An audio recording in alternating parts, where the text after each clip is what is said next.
Türkiye'de қабылданатын конституция жобасы халық талқысына түскелі біршама уақыт өтті.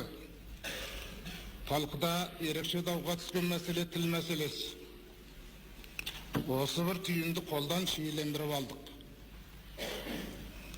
Бұрынғы Кеңес одағына қараған, қазір тәуелсіздік алған мемлекеттердің бірінде тіл туралы біздегідей талас жоқ. Бәрінде де бір тіл, республика аты берілген елдің тілі, мемлекеттік тіл. Оған ешқандай талас жоқ. Талас тек бізде ғана бар. Талас шығарып жүрген Қазақстандағы орыс халқының қалың тобы емес, халықта жазық жоқ.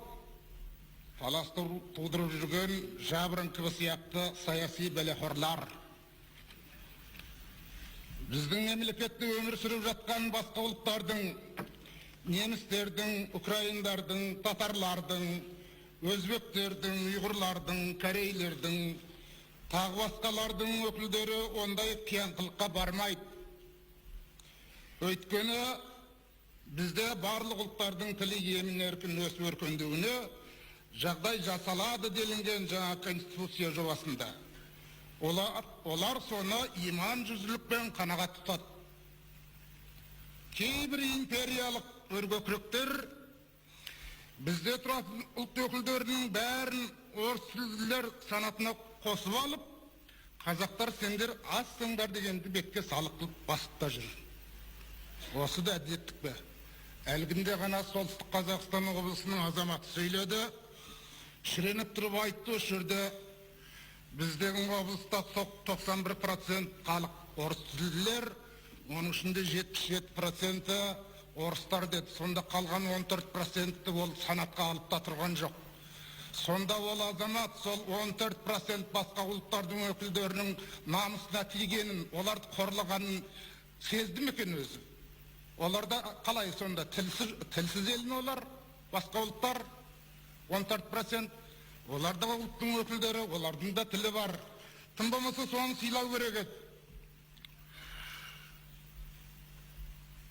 Қазақтарға жасалған қасақана қиянатқа қарсы тіпті сонау ханқилы патша заманының өзінде Герцен араша түсіп еді.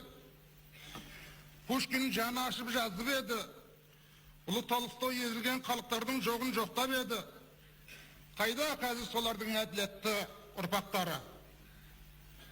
Қазақстанда қазақ тілімен қатар орыс тілі де мемлекет тіл болсын деп, немесе қазақ тілімен қатар жүретін тіл болсын деп, қиян кесті қызылкеңірдек болып жүргендер осының ақырын ойлай ма екен?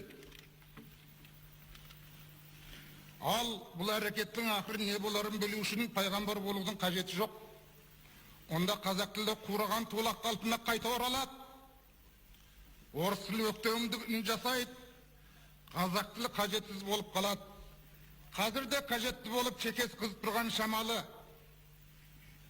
Осында осымен үлкен жиналыста, ұлан ғайыр жиналыстың өзінде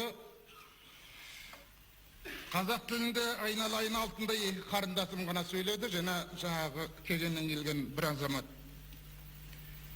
Басқа бірде бір қазақ жігіті сөйлей алмады бұл тілде. Сонда біз өзімізді өзіміз сыйламасақ, өзіміздің тілімізді өзіміз сыйламасақ, ол тіл кімге керек? Басқалар соны қажет қыла ма? Осыны ойладық па? Намыс қайда?